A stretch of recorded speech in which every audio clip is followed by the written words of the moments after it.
자, 오늘 에스겔서 24장 15절부터 24절까지 말씀을 같이 보았습니다. 에스겔서 24장 15절부터 24절까지 말씀. 그러니까 이 성경은 민수기 14장에서도 10명의 정탐꾼이 있고 2명의 정탐꾼이 있잖아요. 왜 그렇게 나누어져 있냐면 두 말씀이기 때문에 그런 거고, 10명의 정탐꾼이 10말씀이고 2명의 정탐꾼은 2개의 말씀이란 말이에요. 그래서 10말씀은 2개의 말씀으로 해석이 돼야 된다. 이게 설명이 돼야 된다. 이게 성경책 자체가 10말씀이라면 이것을 이 마음으로 이 두 개가 이 2개로 이렇게 레마로 해석이 돼야 된다. 로고스 말씀은 레마로 해석이 돼야 된다. 자기한테 오는 말씀이죠. 그러니까 로고스 말씀 자체고, 이 말씀이 레마로 우리에게 돌아와서 우리의 가슴으로 그 말씀을 해석이 돼야 된다는 얘기인데요. 성경은 그래서 그렇게 해석이 되지 않으면은 하나의 그 글자밖에 안 돼요. 그냥 책밖에 안 된다고요. 이게 해석이 안 되면. 그러니까 우리가 지금 에스겔서 24장 15절부터 24절을 읽었잖아요. 근데 이 말씀을 읽으면 여러분 무슨 의미를 갖겠어요? 여러분에게는 어떤 의미를 가지겠어요? 성경이 여기서 에스겔의 아내가 죽었어요. 어떤 의미예요? 무섭다. 하나님 왜 이렇게 꼭 해야 되나, 이런 거 생각될 수도 있고, 에스겔 우리가 이제 여기서 선지자들은 하나님 마음을 가져야 돼요. 그러니까 선지자는 하나님 마음을 설명해 주는 사람이 선지자거든요.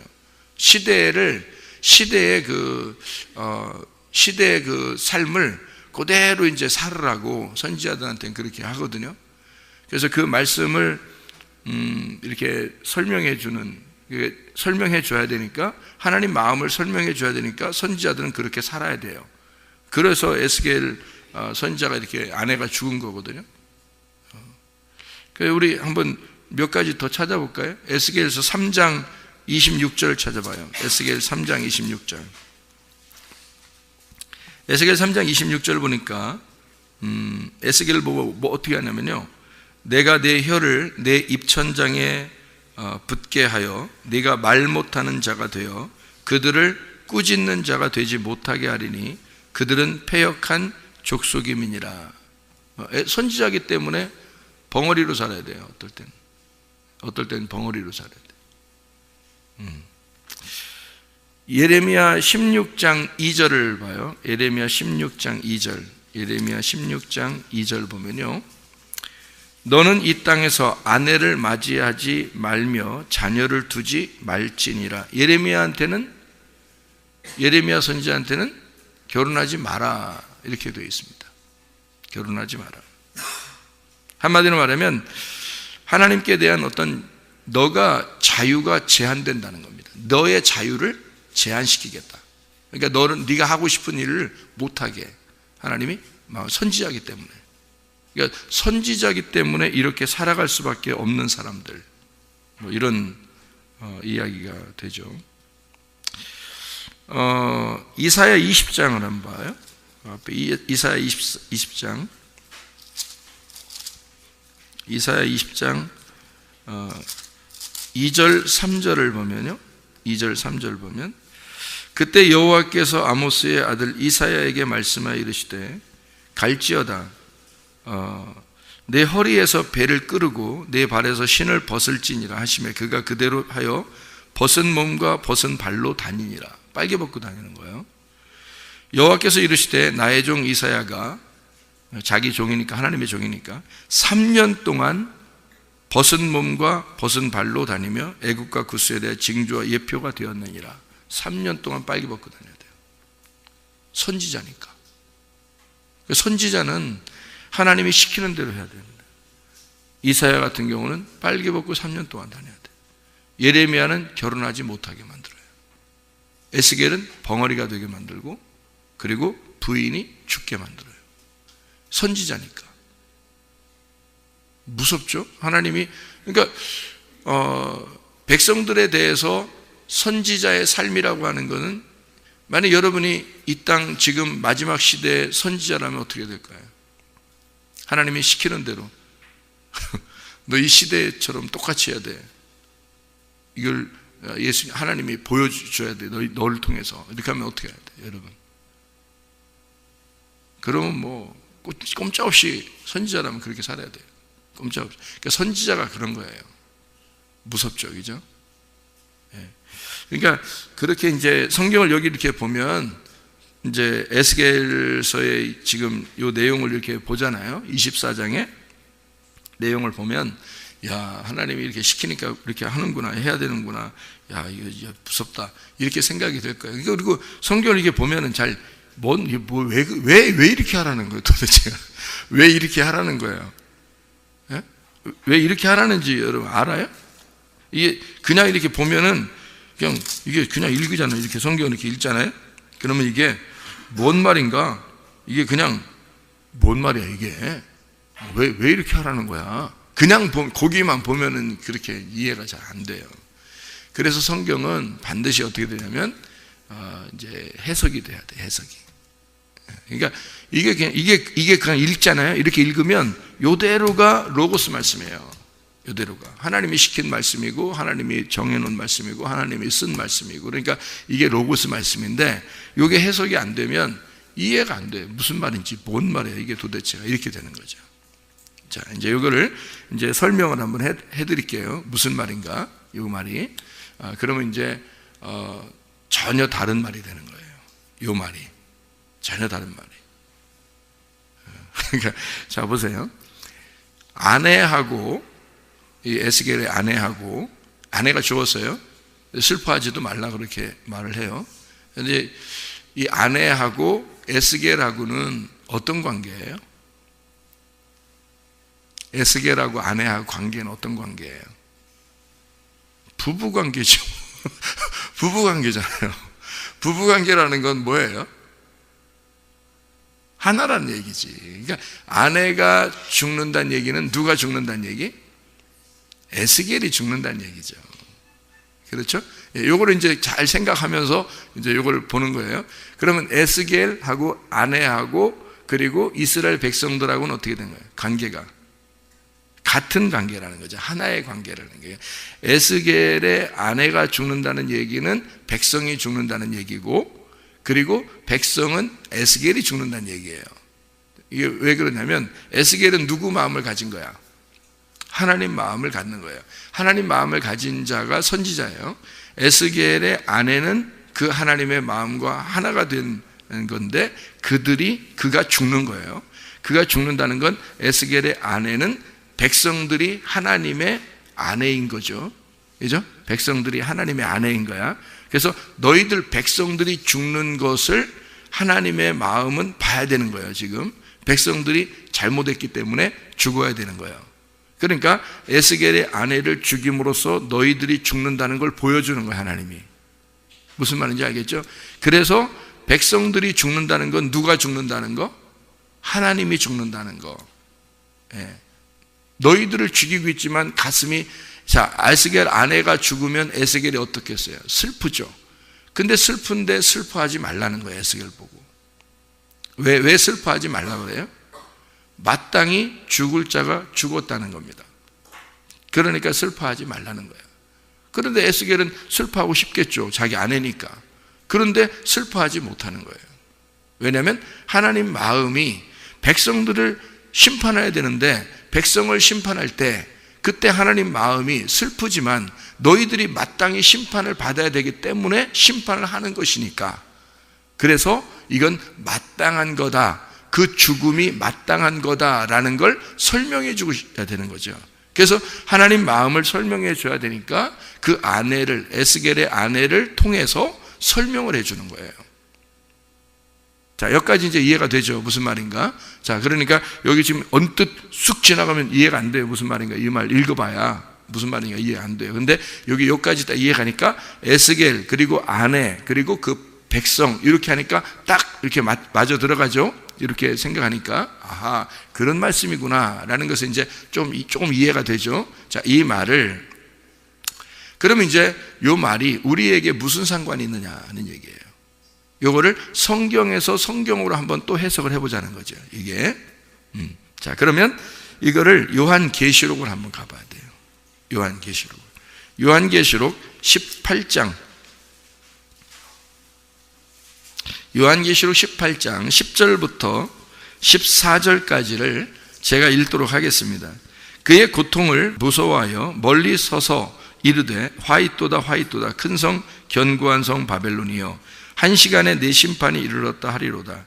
땅의 상인들이 그를 위하여 울고 애통하는 것은 다시 그들의 상품을 사는 자가 없습니다.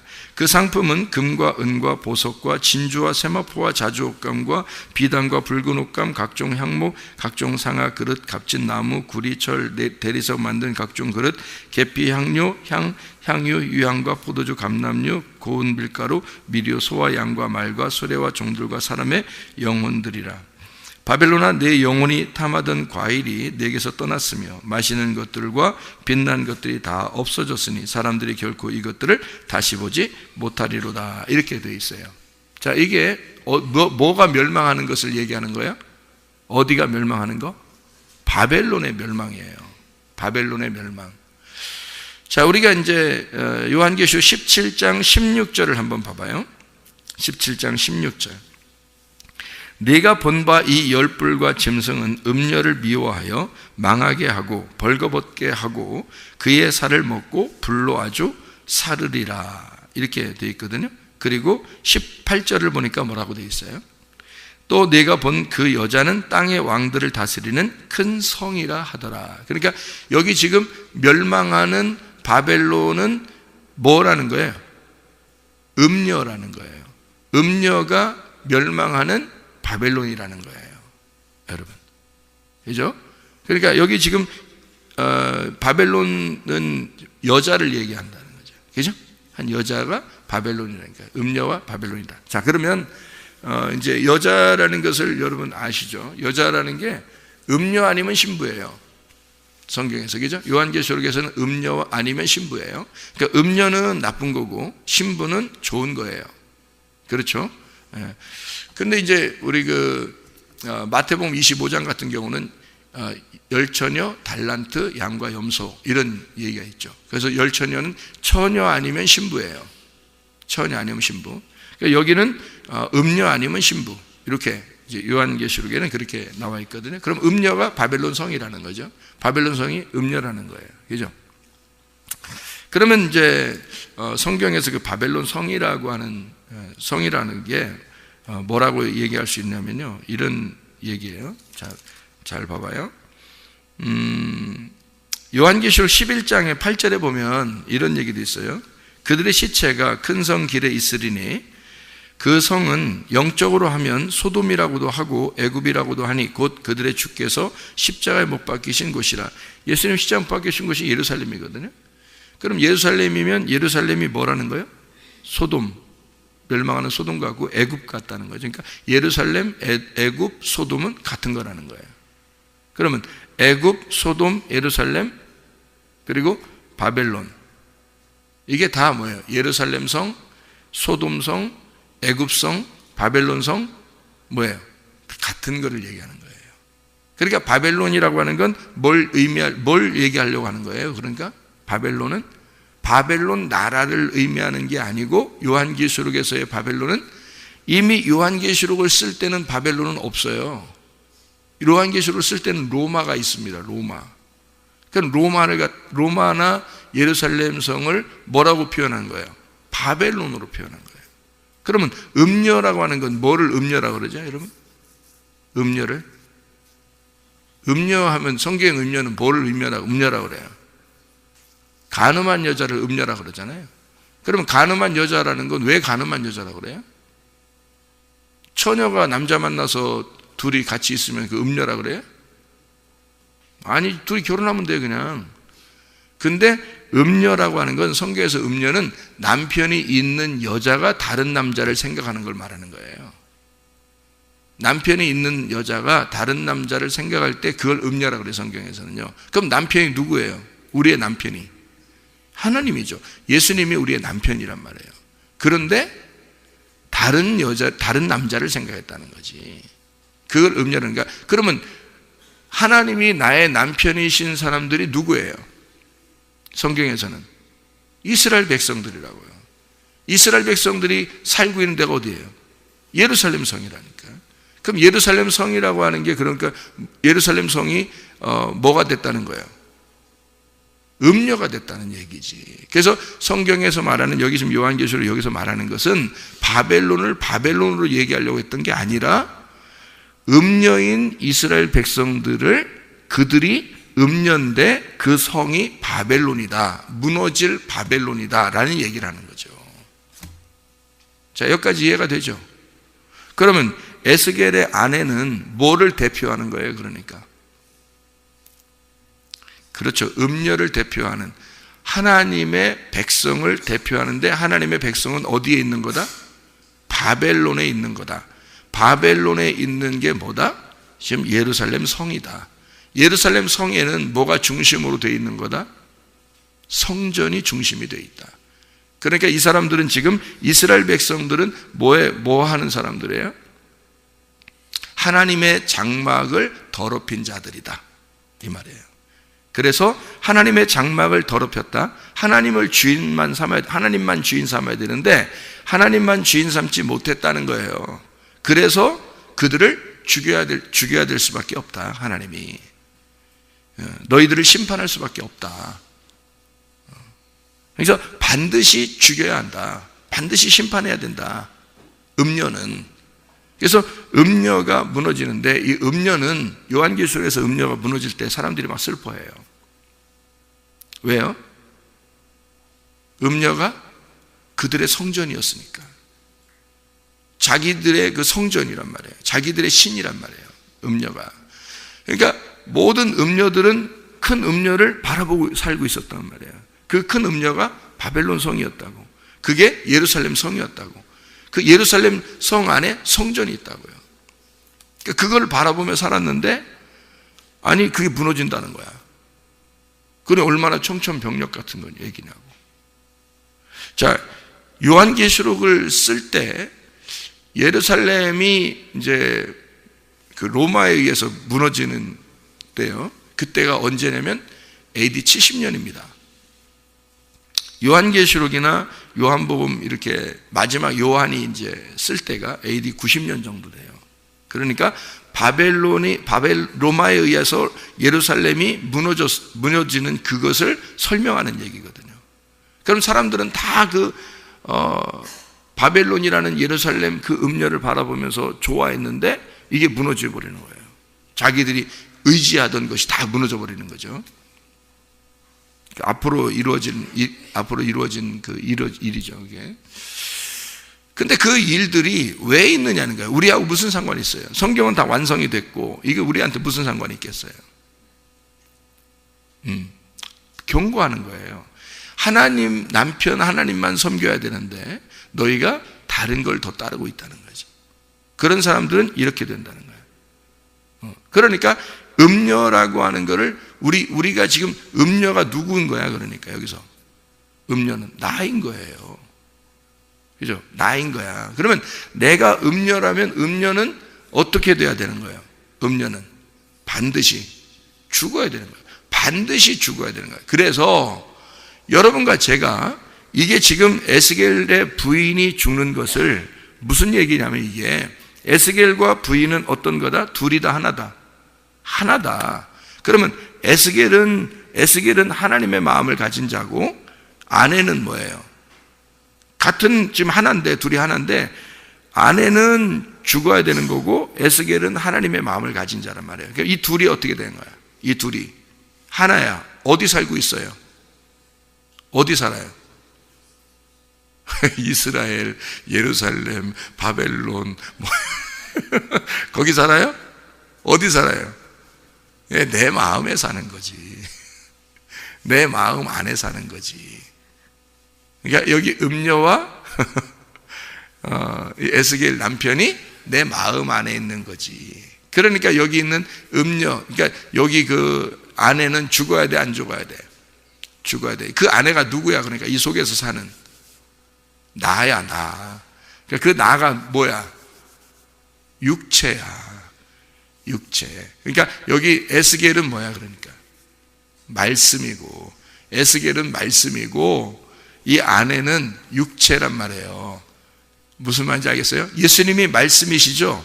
그런데 이 땅에 뭐로 왔다고요? 육체를 입고 왔죠? 예수님이 어떻게 돼야 돼? 결국 십자가 못 박혀 죽죠? 뭐가? 육체가 죽는 거죠. 말씀이 살아나야 되잖아. 그럼 여러분 안에 육체와 말씀이 같이 있죠. 그러니까 이 육체가 죽어야지. 육체는 누구야?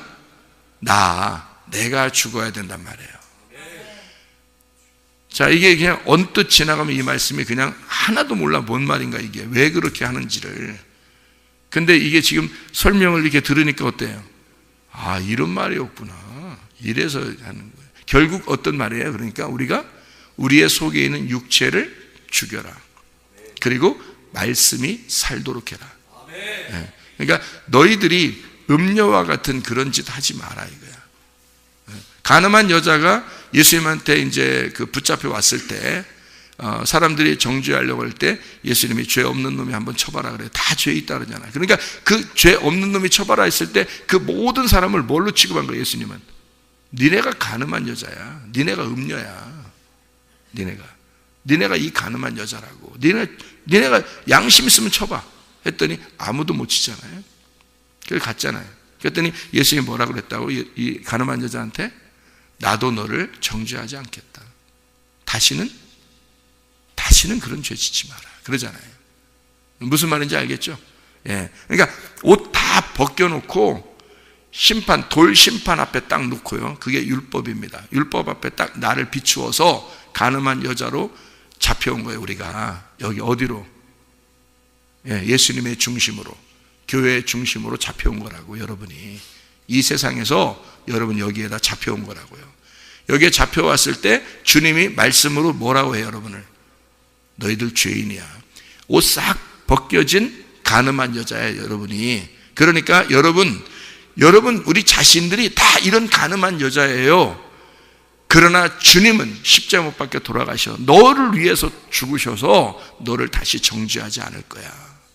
그러니까 다시는 그런 범죄하지 마라. 육체의 삶을 살지 마라, 그 말이에요. 음녀의 삶을 살지 마라. 그리스도가 나의 남편이니까 이제 신랑만 생각하면 살아라, 그겁니다. 오늘도 주님과 함께 동행하다 주님 만나시기를 바랍니다. 기도하겠습니다.